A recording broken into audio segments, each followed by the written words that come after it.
오늘 함께 나누실 은혜의 말씀은 신약성경 누가복음 10장 1절부터 3절까지의 말씀입니다. 신약성경 누가복음 10장 1절부터 3절까지의 말씀, 제가 가진 성경으로는 신약성경 109쪽에 있습니다. 신약성경 누가복음 10장 1절에서 3절까지의 말씀입니다. 그 후에 주께서 따로 70인을 세우사 친히 가시려는 각 동네와 각 지역으로 둘씩 앞서 보내시며 이르시되 주수할 것은 많되 일꾼이 적으니 그러므로 주수하는 주인에게 청하여 주수할 일꾼들을 보내주소서 하라. 갈지어다 내가 너희를 보냄이 어린 양을 이리 가운데로 보낸 것 같도다. 이것은 하나님의 말씀입니다. 아멘. 우리는 계속해서 우리의 신앙과 또 이 교회의 기초를 함께 세워가고 있습니다. 근본 시리즈를 통해서 여러분들의 신앙의 기초가 다시 이렇게 다져지고 계십니까? 네, 원래 이럴 때 막 아멘 막 이렇게 나와야 정상인데 마음속으로 그렇게 했을 거라 믿어 의심치 않습니다. 매주 이렇게 선포되어지는 그 메시지를 여러분 그냥 흘려보내는 사람이 되지 마시고요, 그 메시지로 인해서 내 삶에 변화될 수 있는 그런 예배의 승리자가, 예배의 주인공이 바로 여러분 모두가 되시길 바랍니다. 우리가 이제 지난 기초를 세우다라는 시리즈를 우리가 간략히 한번 돌아보면요, 먼저 우리는 복음의 기초를 세우는 사람이 되어야 합니다. 복음의 기초를 세워서 우리가 그냥 교회를 오고 가고 그냥 교회만 왔다 가는 그런 종교인으로서 우리가 신앙생활하는 것이 아니라 그 복음의 능력을 가지고 그 복음의 다이너마이트를 가지고 나의 전 삶을 완전히 새롭게 변화시키고 나아가 다른 사람들까지 변화시킬 수 있는 그런 복음의 은혜 속에 사는 복음인이 되어야 합니다. 그리고 주님께서 우리는 이 도시 가운데 이 교회를 세워주신 그 이유에 대해서도 우리가 함께 생각해 보았습니다. 우리가 이 도시를 생각하지 못하고 이 도시를 파악하거나 이해하지 못한 채 우리가 그 복음의 다이너마이트를 아무리 터뜨리며 나아간다 한들 그 도시는 변화되거나 달라지기 어렵다는 것이죠. 그게 오늘날 대한민국의 교회들의 열매가 아닌가 싶습니다.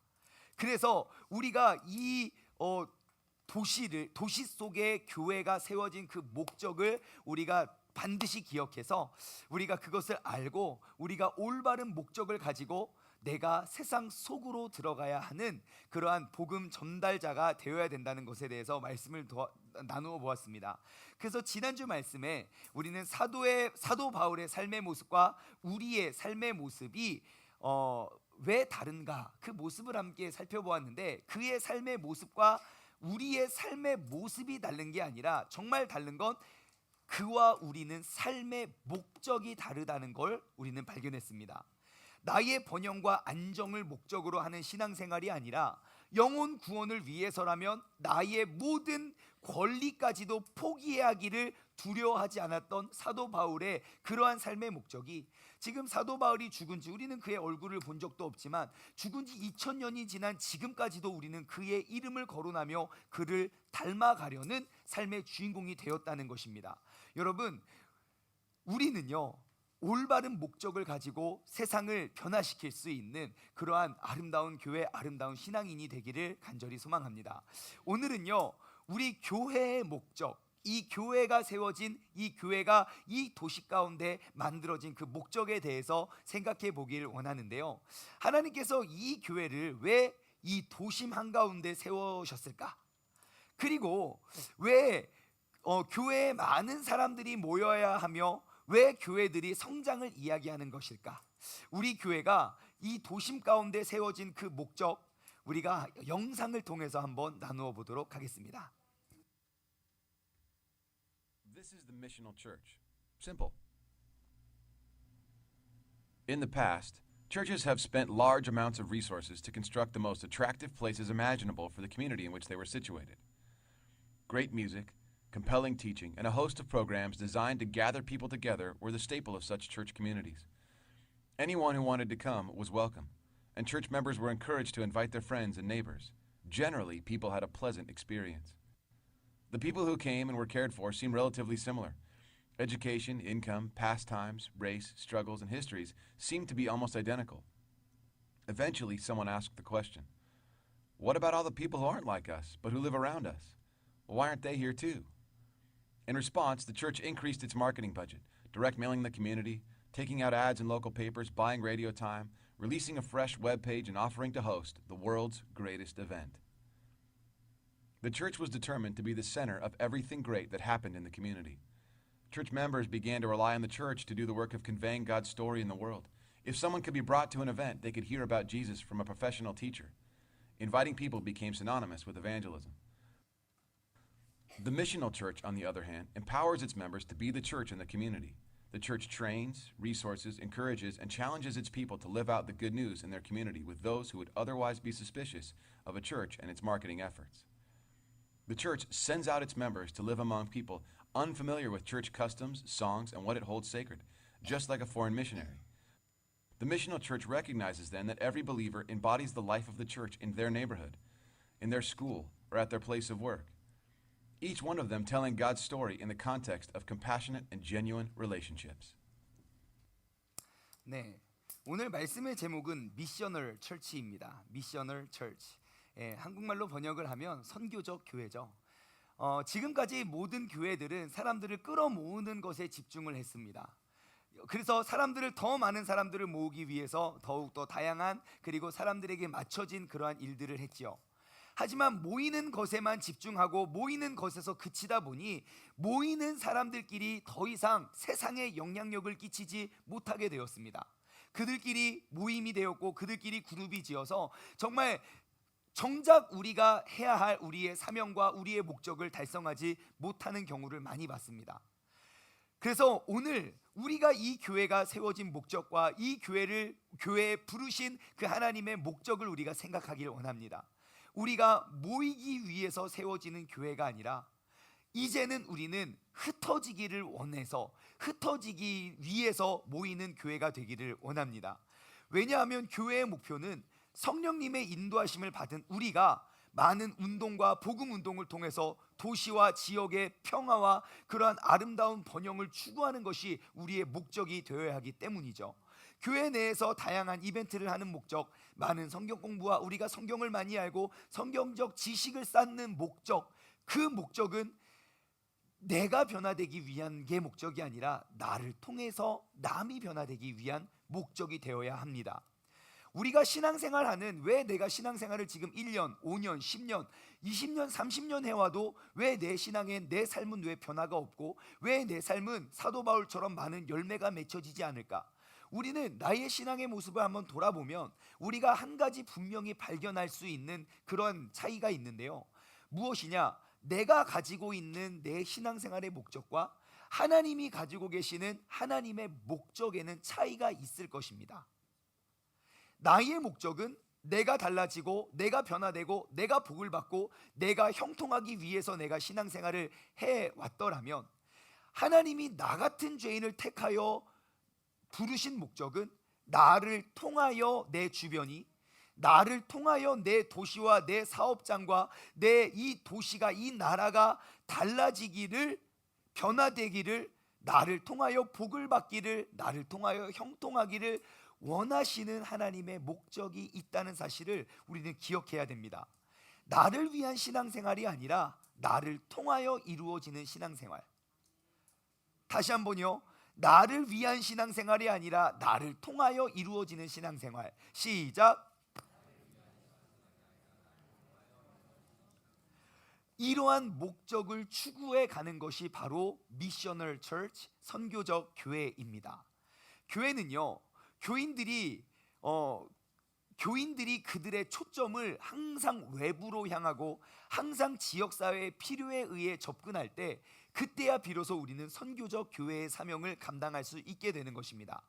선교적 교회의 성도들은요, 복음을 우리가 받아들이고 그 복음의 능력을 나 혼자의 변화를 경험하는 것이 아니라 이 복음의 능력을 주변 사회, 문화 그것들을 통하여 우리는 그 능력을 경험하면서 늘 그 새로운 능력에 우리는 도전해야 하는 그러한 삶을 살아가야 된다는 거예요. 내가 처음에 예수님을 딱 만났을 때 그 첫사랑의 감격을 잊을 수가 없어요. 막 눈물을 흘리고 맨날 화기하고 기쁨과 감사가 넘쳤던 것이 내가 아무리 뜨거워서 혼자 활활활 타다가 시간이 지나면 그냥 식어버려요.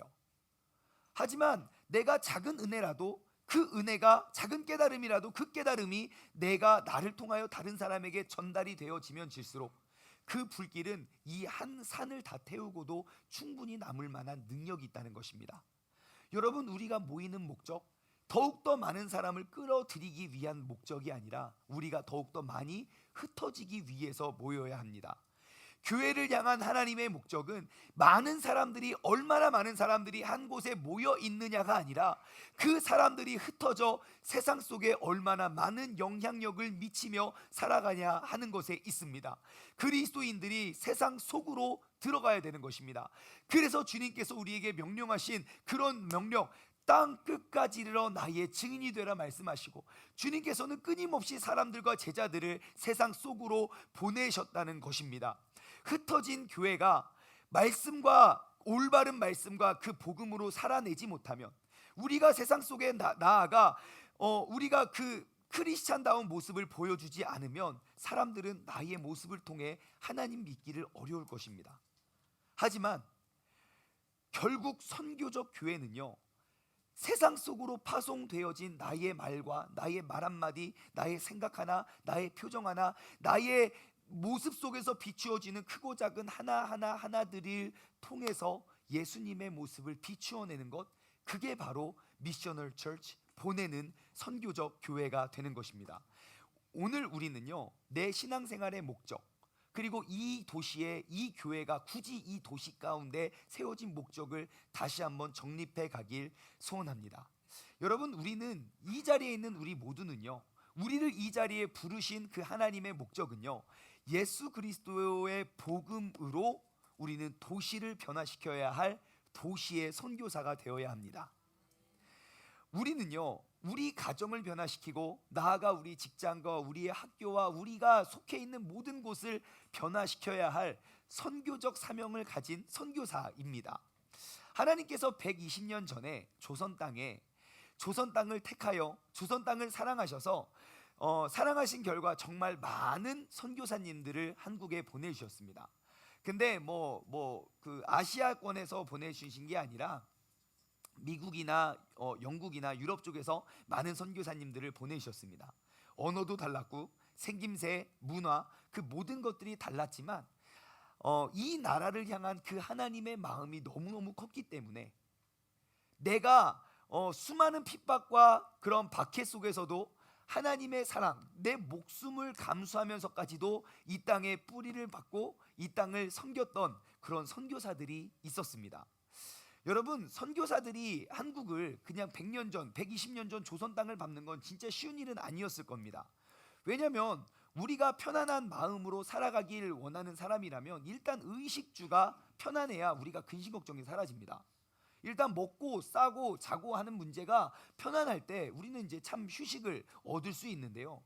하지만 그 선교사님들이 한국에 왔을 때는 잘 먹지도, 잘 싸지도, 잘 주무시지도 못했다는 거예요. 왜냐? 일단 지금도 그렇지만 외국인들, 지금은 그래도 좀 나아요. 하지만 한국 사람들이 초기 미국에 이민 갔을 때만 해도, 혹은 그 당시 몇십 년 전에 외국인들이 한국에 와서 청국장을 불에 부글부글 끓여서 먹는 걸 뭐라고 생각할까요? 그러니까 우리 입장에서 어려서부터 봐왔던 청국장이 아니라 맨날 고기하고 빵하고 스테이크 이런 거 고상하게 스파게티 먹던 사람들이 한국에 딱 왔는데 뭘 막 불에 보글보글 끄는데 색깔은 무슨 색이에요? 그 퐁퐁퐁 튀어나오는데 막 건더기들이 그거를 또 하나에 해서 수저 막 5명 6명이 같은 수저로 막 그거를 퍼먹는 걸 어떻게 이해할 수 있겠냐는 거죠. 보기만 해도 냄새나고, 냄새만 맡아도 냄새나는 그 은가 같은 거를 입으로 먹으면서 그 김치 막 이런 거 막 마늘 막 그걸 다 먹고 쉽지 않았을 겁니다. 그리고 선교사님들은 다 이제 키가 크시잖아요, 외국인들은 보통. 근데 한국은 방들이 다 작았어요. 잠자는 것도 그 넓은 방을 만들지 않았죠. 좁은 방에서 항상 쭈그려서 자는 문제, 먹는 문제가 해결이 안 되고, 더 큰 문제는 뭡니까? 싸는 게 이방 그 서양에서는 양변기죠. 이렇게 앉아서 편하게 뭔가를 하고 볼일을 보고 버튼 한번 딱 누르면 이게 그러니까 손잡이만 내리면 슝 사라집니다.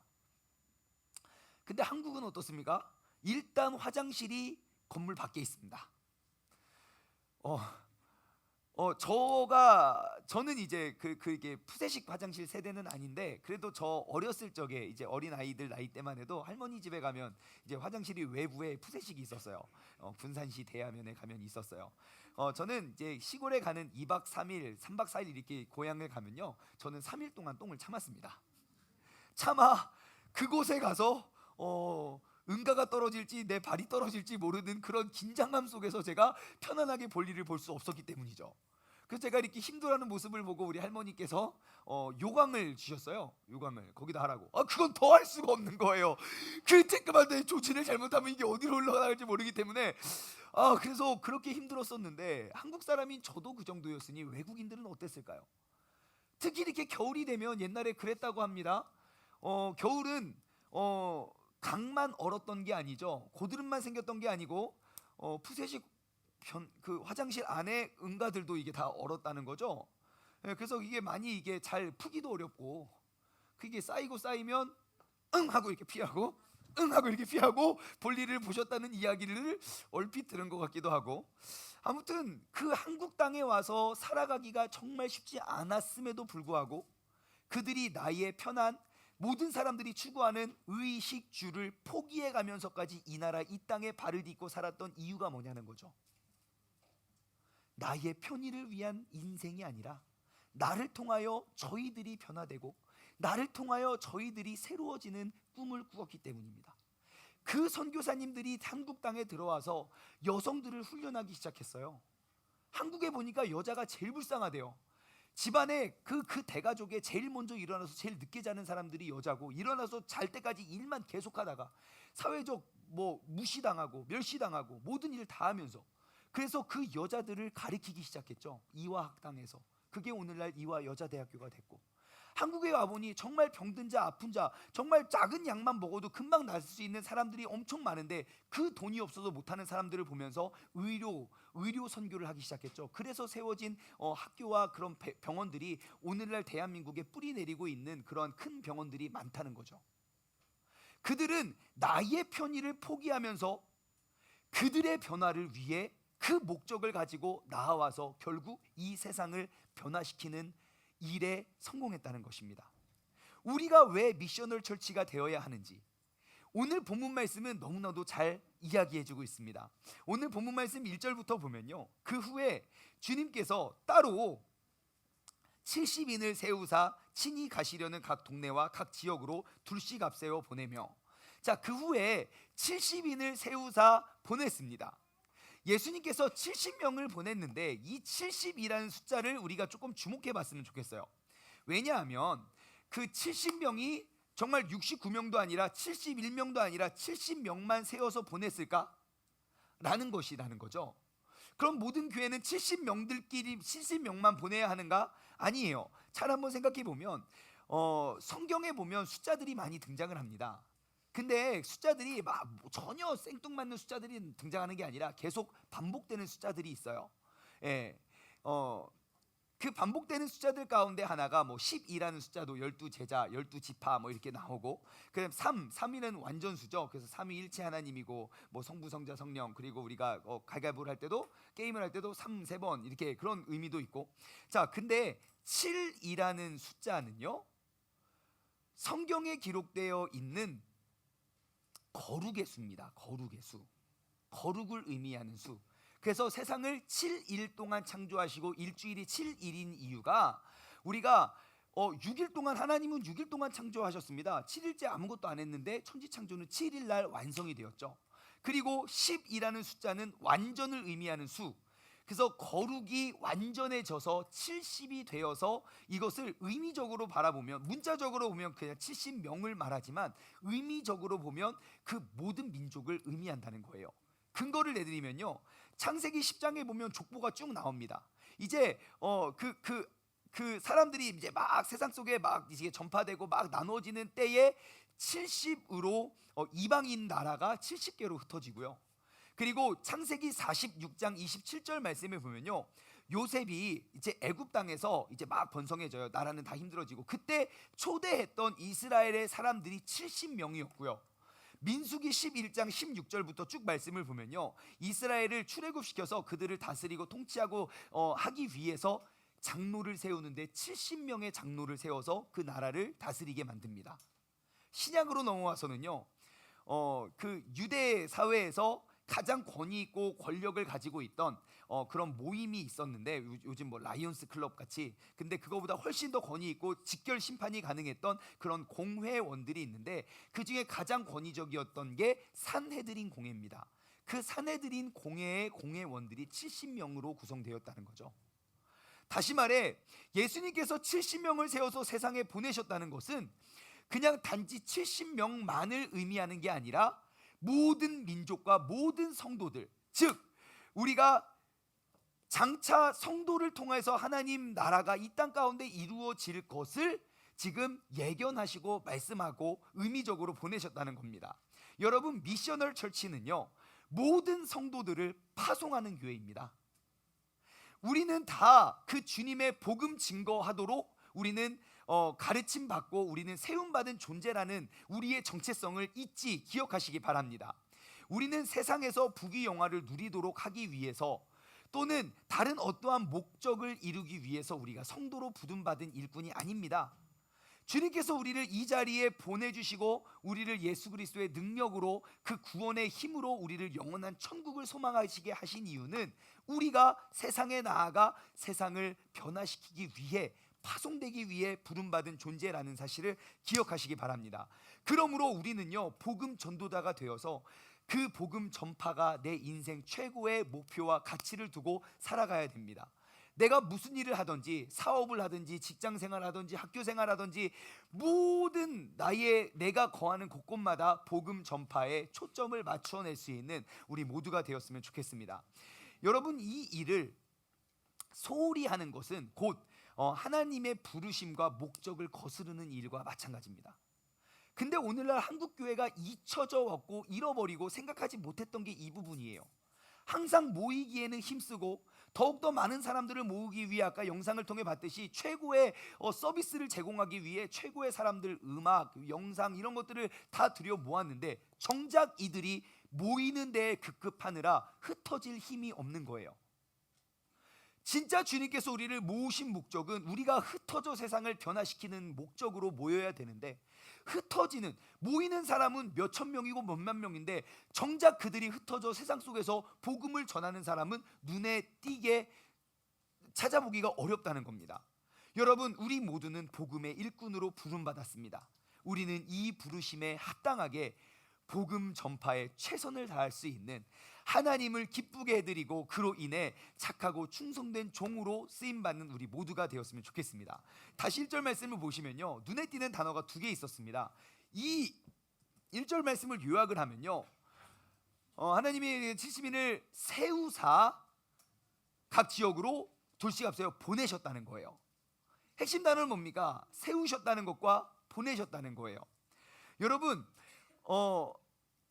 예수님께서는 70명을 세웠습니다. 근데 그 세웠다는 저 단어를 헬라어 원어 성경으로 그 단어의 의미를 찾아보면요, 그냥 사람을 그냥 이렇게 세우고 그냥 불러서 야 너 가 이렇게 한 게 아니고요, 이 단어가 가지고 있는 의미는요, 공식적으로 임명하고 선포했다는 것을 의미하는 단어입니다. 저 세우다라는 단어가 공식적이고 공개적으로 우리는 크리스찬으로서 세상에 나아가야 됩니다. 내가 교회에서는 뭐 집사님, 장로님, 권사님 이러한 칭호와 직책을 받고 살지만 세상에 나아가서는 내가 기독교인인지 아닌지 티도 나지도 않고 그것을 부끄럽게 숨기며 살아가는 게 우리가 이 자리에 모인 목적이 아니라는 것이죠.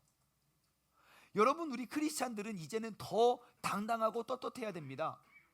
왜냐? 내가 크리스찬으로서 세상과는 나는 무엇이 다른가? 세상과는 나는 어떻게 다른 가치를 가지고 살아가고 있는지 우리가 증명하고 보여줘야 됩니다. 근데 교회에서는 직분자인데 왜 세상에서는 교회 다니는지 숨기고 살아갑니까? 우리가 부끄러워서. 나의 말과 행동과 나의 삶을 통하여 그들이 변화되고 그들을 변화시키고자 하시는 하나님의 목적을 우리가 잃어버리기 때문입니다. 여러분, 크리스찬으로서 당당하고 떳떳하게 우리가 세상 가운데 나는 하나님의 자녀이고 나는 주님을 믿는 사람이라 당당하고 떳떳하게 말하고도 박수받고 칭찬 들을 수 있는 멋진 신앙인이 되시길 바랍니다. 조선 땅에 하나님이 대해서 알지도 못하고 한 번도 그의 삶에 대해서 본 적도 없는 그런 코쟁이 외국 선교사들, 그들은요 그 모습 자체가 그냥 나 예수쟁이라는 걸 보여주고 다녔습니다. 생긴 것도 다르고요, 말투도 다르고 모든 것이 달랐기 때문이죠. 그럼에도 불구하고 그 몇몇의 선교사들에 의해서 대한민국 나라가 바뀌었습니다. 여러분, 당당히 크리스찬으로서 세상을 향해 나아가십시오. 나의 정직함과 나의 성실함과 나의 의로움을 세상에 환히 비추어 낼 수 있는 사람들 되시기 바랍니다. 그리고 그들을 세워서 크리스찬으로 임명해서 그 다음 보냈습니다. 이 보내다라는 단어는요 헬라어 단어로 아포스텔로라는 단어입니다. 아포스텔로. 근데 이 아포스텔로라는 단어의 의미는 파송하다라는 의미인데요, 이 단어의 파생어로, 영어로 된 파생어가 뭐가 있냐면요, 아포스토이라는 단어예요. 번역하면 사도. 예수님의 제자들이 12명의 아포스토이에요. 사도들. 자, 그러면 예수님이 이 앞전에 9장 2절부터 말씀을 보면 예수님께서 이제 제자들을 12명을 불러서 그들에게 병 고치는 은사 능력을 보고 9장 2절에 그들을 파송하십니다. 그 제자들을. 근데 그 제자들을 파송했을 때도 이 아포스텔로라는 단어를 썼고요. 그리고 지금 이 오늘 본문 말씀 70명, 즉 모든 사람들을 불러서 세상에 보낼 때도 완벽히 똑같은 단어를 사용했다는 겁니다. 다시 말해 오늘 이 자리에 있는 우리도 이 세상을 변화시키고 세상 속에 복음을 가지고 나아가는 사도로서 부름받은 사람이라는 사실을 기억하시기 바랍니다. 여러분, 우리는 이 도시로 사도로서 나아가야 됩니다. 이 자리에 모인 우리가요 이제는 세상으로 나아가 세상을 변화시키는 그러한 사도가 되어야 할 줄 믿습니다. 그 미셔널 처치는요 세상 모든 곳으로 들어가는 사람입니다. 자, 세워서 그 다음에 각 동네와 각 지역으로 둘씩 앞세워 보냈습니다. 여기 이 번역을 영어로 보면요 좀 더 의미가 잘 와요.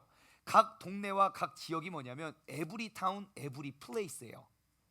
근데 어떤 게 다르냐, 각 동네와 각 지역이면 대전에도 갔다가 세종에도 왔다가 서울에도 갔다가 그냥 동네를 다니는 것처럼 받아들여지지만 영어로 보면 좀 의미가 달라요. every town, 그런 모든 도시들과 every place, place는 특정한 장소를 말합니다. 그러니까 내가 사도로서 그냥 대전에도 갔다가 서울에도 갔다가가 아니라 정말 그 장소, 그 곳에 가서 내가 사도로서의 역할을 감당하는 것이죠. 내가 정해놓은 그 울타리와 그냥 두리뭉실하게 우리가 그냥 기독교인인지 아닌지 티 안 나게 다니는 사람이 아니라 내가 그 특정한 장소에 가서 내가 그리스도인으로서 세상을 변화시킬 사람이 되어야 한다는 것입니다. 여러분, 모든 장소, 모든 도시에 들어가십시오. 그리고 예수님께서는 2명씩 보냈습니다. 왜 2명씩 보냈을까요? 혼자 가면 심심할까봐 말동무 하라고요. 그럴 수도 있겠지만 여기에 2명씩 보낸 큰 이유가 있습니다. 물론 혼자 하다가 넘어지면 옆에서 세워주고 옆에서 잡아주고 하는 의미도 있겠지만 더 중요한 의미는요, 예전에 그 모세의 율법을 보면요 내가 이것이 사실이다라고 증명하기 위해서는 최소한의 2명 이상의 증인이 필요했습니다. 다시 말해 내가 사역을 하고 우리 민재가 달라졌어요. 민재가 새로운 사람이 되었어요. 예배 시간에 똑바로 앉아서 예배를 잘 드리는 사람이 되었어요. 그러면 내가 하고 저 그러고 왔어요 돌아오면 아무 효력이 없어요, 법적 효력이. 하지만 옆에 한비씨 동생 유선이, 옆에 유선이가 진짜 그래요, 나도 봤어요, 민재가 옛날에는 예배 시간에 엄청 떠들고 장난치고 시끄러웠는데 이제는 정말 예배를 잘 드리는 아이가 되었어요 라고 2명 이상의 증인이 있으면 그것이 실제 땅땅땅 판결이 났다는 거예요. 다시 말해 예수님께서 2명씩 짝을 지어 세상에 보낸 이유는 그냥 혼자 가서 혼자 전하고 혼자만 알고 오는 게 아니라 그 변화된 복음의 능력으로 세상에 나아가 변화되는 것을 증거하고 증명하는 증인으로서 살아가라고요. 여러분, 증인의 삶은 굉장히 복잡하거나 어렵지 않습니다. 내가 본 대로 느낀 대로 그냥 말하면 됩니다. 내가 정말 복음을 가지고 세상 속에 들어가서 믿음, 세상 성경의 가치와 세상의 가치가 부딪히면 누가 더 행복하고 누가 더 감사하고 누가 더 기뻐하고 누가 더 만족하는지를 우리는 비교해 보면 질 수가 없습니다.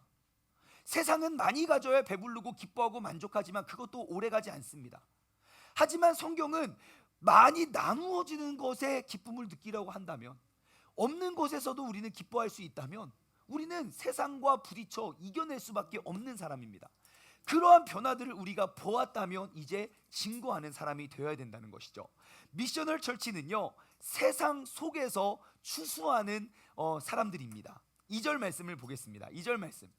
이르시되, 자, 추수할 것은 많은데 일꾼이 적으니 그러므로 추수하는 주인에게 청하여 추수할 일꾼을 보내주소서 하라. 그래요. 추수할 것은 많은데 일꾼이 적대요. 이게 뭘 말합니까? 모든 도시와 모든 장소에 우리가 나아가야 하는 목적은 추수를 위해서 나아가야 된다는 거죠. 예, 우리가 열매를 맺기 위해서, 다시 말해 내가 나아가서 나 혼자 있다가 나 혼자 믿고 나 혼자 믿음이 식는 것이 아니라 내가 나아가 나를 통해서 더욱더 많은 아름다운 열매를 내젖어 가야 한다는 것입니다.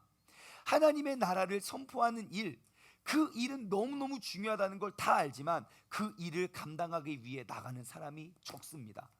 2000년 전에 성경이 쓰여질 때나 오늘이나. 여러분, 우리가 우리의 정체성을 다시 한번 회복했으면 좋겠습니다. 우리가 신앙생활이란 모이는 것에 집중하는 게 아니라 이제 흩어지는 것에 집중을 해서 정말 내가 나아가 나를 통해 더욱더 주님을 알고 믿고 변화되는 사람들이 가득할 수 있는 그런 믿음의 사람들 되시길 주님의 이름으로 축원합니다. 3절 말씀 보면요, 미셔널 철치는 양이 되어서 이리 속으로 들어가는 교회입니다. 3절 말씀을 볼게요. 갈지어다, 이제 가래요. 내가 너희를 보냄이 뭐와 같대요? 어린 양을 이리 가운데로 보낸가 같도다. 자, 어린 양은 누구죠? 지금 여기서 말하는, 아니, 예수님이 말씀하고 계시잖아요. 너희를 보내니까 어린 양은 누구예요? 네, 우리예요. 우리 그 70인 바로 우리. 그러면 이리는 누구죠? 세상이에요.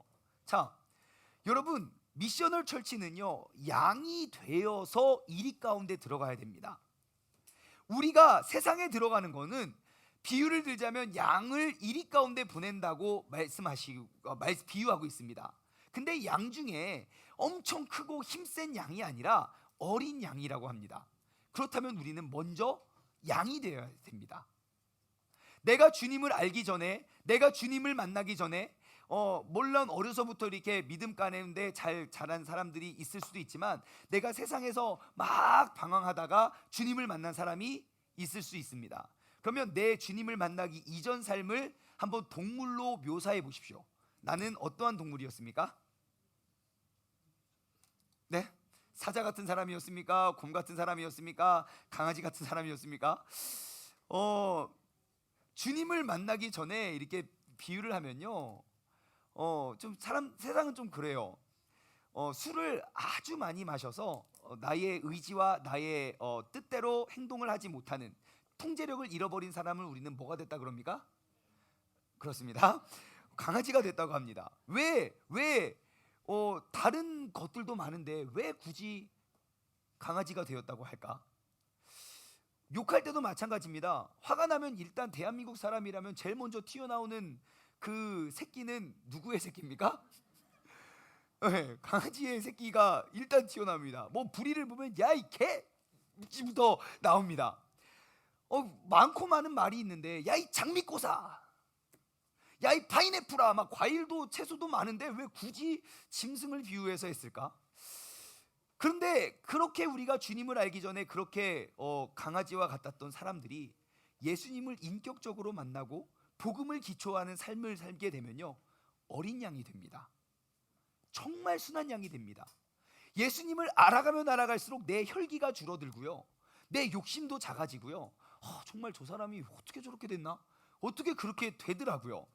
왜요? 우리는 먼저 예수님의 능력으로 우리는 어린 양이 되어야 됩니다. 그러면 내가 양이 되었다면 이제 나는 양이 족사오니 양끼리 모여서 양끼리 살아가는 사람이 아니라 양이 되었다면 이제 이리 속으로 들어가야 된다는 거예요. 주님, 난 옛날에 이리로 살았지만 이제 양이 되었으니까 너무너무 행복해요. 내 주변에 다 양들이에요. 아우 너무 좋아요. 여기가 족사오니 라고 양으로 살아가는 게 주님께서 우리를 양으로 부르신 목적이 아니라니까요. 내가 양이 되었다면 이제 이리의 짐승의 모습을 벗고 이제 순한 양이 되었다면 이제는 세상 속으로 나아가야 돼요. 그럼 질문이에요. 그 어린 양이 이리 가운데 들어가서 살아날 수 있는 확률이 몇 퍼센트일까요? 0%입니다. 0%. 막 덩치가 엄청 막 슈퍼 양이 되어서 이리가 막 하면서 막 이리를 위협하는 양이 되는 게 아니라 어린 양이 되어서 세상 속에 나아가서 내가 살아남을 수 있는 확률은 0%입니다. 근데 왜 예수님은 너희는 어린 양이 되어서 이리 속으로 들어가라고 말씀하셨을까? 그럼 이렇게 생각하면 됩니다. 어린 양이 이리의 무리 속에서 살아남을 수 있는 유일한 방법이 뭐가 있을까요? 그 이리보다 더욱더 힘이 센 목자가 있으면 됩니다. 양 자체는 자신을 보호할 능력이 없습니다. 세상에 가장 연약한 동물을 대표하는 게 양 아닙니까?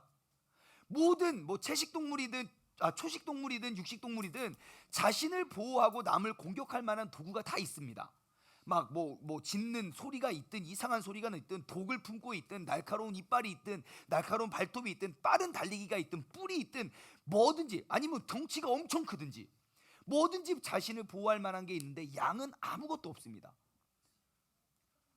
나 자신을 지켜내고 보호할 능력이 아무것도 없는 존재가 양이기 때문에 그 양을 지켜줄 목자가 필요합니다. 우리가 어린 양이 되어서 이리 속으로 들어간다는 것은 우리의 영원한 목자 되시는 예수 그리스도만을 의지해서 세상 속으로 나아가야 된다는 것입니다. 우리가 그 예수님의 가르침과 예수님의 함께하심을 잃어버리면 우리는 정말 어디로 가야 할지, 우리는 많은 유혹과 시험과 핍박 속에서 우리는 견뎌낼 수 없는 연약한 존재임을 기억하시기 바랍니다. 미셔널 처치, 우리 교회는요 더욱더 많은 사람을 더욱더 많은 곳으로 파송하는 교회가 될 줄 믿습니다. 여러분, 세종중문교회는요 더욱더 많은 사람을 모이기 위한 교회가 아니라 더욱더 많은 사람들을 보내기 위한 교회로 우리는 성장해 나갈 줄 믿습니다. 우리 모두가, 이 자리에 있는 우리 모두가 복음의 다이너마이트를 가지고 세상 속 깊이 들어가 세상을 변화시킬 그런 순진한 어린 양이 되어 그 나로 말미암아 이 도시가, 이 나라가 주님의 영광을 이루어가고 비추어갈 수 있는 그런 아름다운 신앙인이, 아름다운 교회가 되시길 주님의 이름으로 축원합니다. 오늘 말씀을 요약한 곡이 있습니다. 오늘 우리가 함께 부르실 이 찬양의 가사는 이러합니다. 주님께서 주신 땅으로 내가 한 걸음씩 나아갈 때에 수많은 적들과 견고한 성들이 나를 두렵게 합니다. 하지만 주님을 신뢰함으로, 주님을 의지함으로, 주님께서 주시는 담대함으로 내가 큰 소리 외치며 나아갑니다. 주님, 이 산지를 내게 주소서.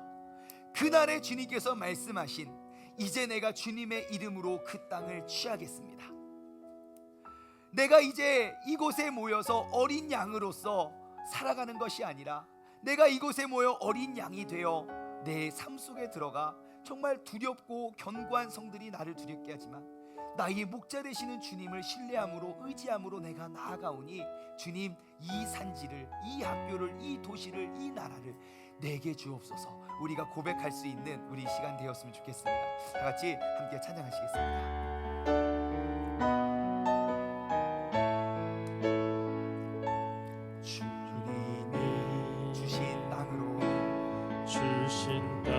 우리는 한 걸음씩 나아갑니다. 그런데 문제는 뭐냐? 거기엔 수많은 적들과 견고한 성이 있습니다. 우리가 그러한 것을 느낄 때마다 나는 두려워하지만 내가 주님을 신뢰함으로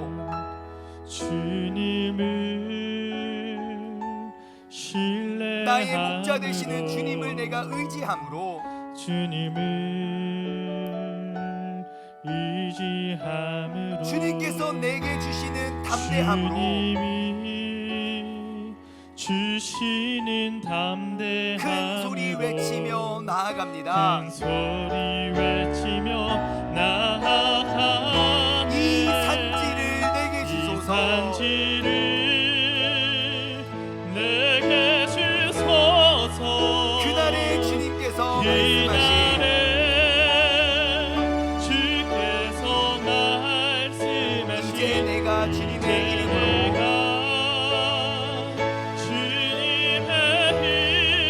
그 땅을 취하겠습니다. 이 산지를 내게 주소서. 이 산지를 내게 주소서 그날에 주님께서 말씀하신 그날에 주께서 말씀하신 이제 내가 주님의 이름으로 그 땅을 취하겠습니다.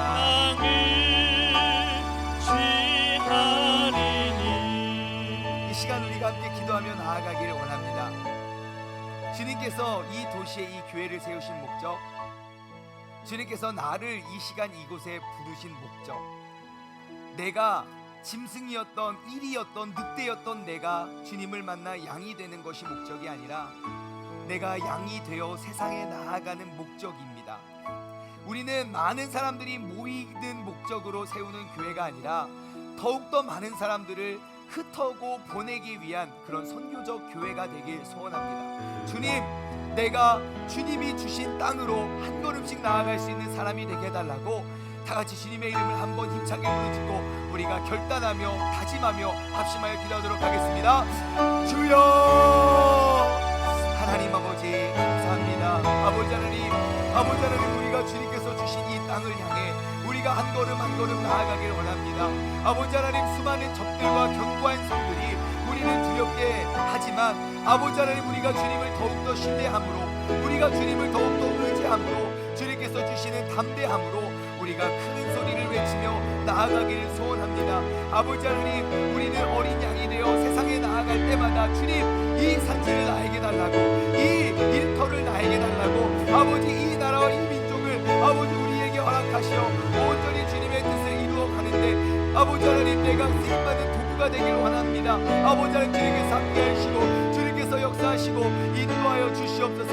주님의 주신 땅으로 내가 나아가고 주님께서 이 도심 가운데 우리의 교회를 세우신 목적, 이 도심 가운데 우리가 더욱더 선행하고 아버지 어느 누구도 돌아보지 않는 일들과 사역들을 감당할 수 있는 아버지 이 세상의 빛과 소금의 역할을 감당할 수 있는 아버지님 모두가 될 수 있도록 주님께서 인도하여 주옵소서. 이번 한 주를 살아갈 때에도 아버지 우리가 순한 양이 되어 아버지 하나님이 이 가운데 나아가오니 아버지 주님께서 우리의 목자가 되시고 주님께서 우리를 인도하시고 아버지 주님의 뜻 가운데 우리가 나아갈 수 있는 믿음의 자녀들 삼아 주시옵소서.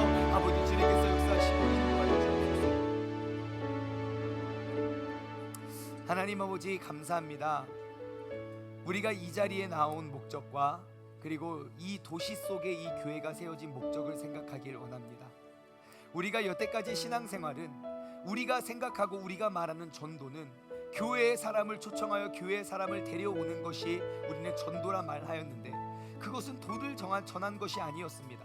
아버지 하나님, 우리는 정말 이 도심 가운데 깊숙이 들어가 정말 나는 크리스찬으로서 그들을 변화시키고 왜 크리스찬들은 더 정직하고 왜 크리스찬들은 더 성실하고 왜 근면한지 우리가 그것들을 증명하고 밝혀줄 수 있는 그러한 거룩한 모임, 거룩한 사람들 되길 소원합니다. 주님, 이번 한 주를 살아갈 때에도 아버지 하나님, 주님께서 주신 땅으로 내가 용기를 내어 한 걸음씩 나아가길 소원하오니 주님께서 우리와 동행하여 주시고 주님, 이 시간 나는 어린 양과 같이 정말 주님의 말씀 속에 주님의 말씀의 순종자가 되었사오니 주님께서 우리를 지켜주시고 우리를 이끌어주시고 인도하여 주옵소서. 이제는 우리 주 예수 그리스도의 은혜와 아버지 하나님의 무한하신 사랑하심과 성령님의 교통하심이 이 세상과 이 민족을 향해 내가 어린 양이 되어 이리 속에 들어가 세상을 변화시키길 소원하는 사랑하는 우리 미셔널 처치, 우리 세종중문 가족들 머리머리 위에 이제로부터 영원토록 함께 하시길 간절히 축원하옵나이다. 아멘.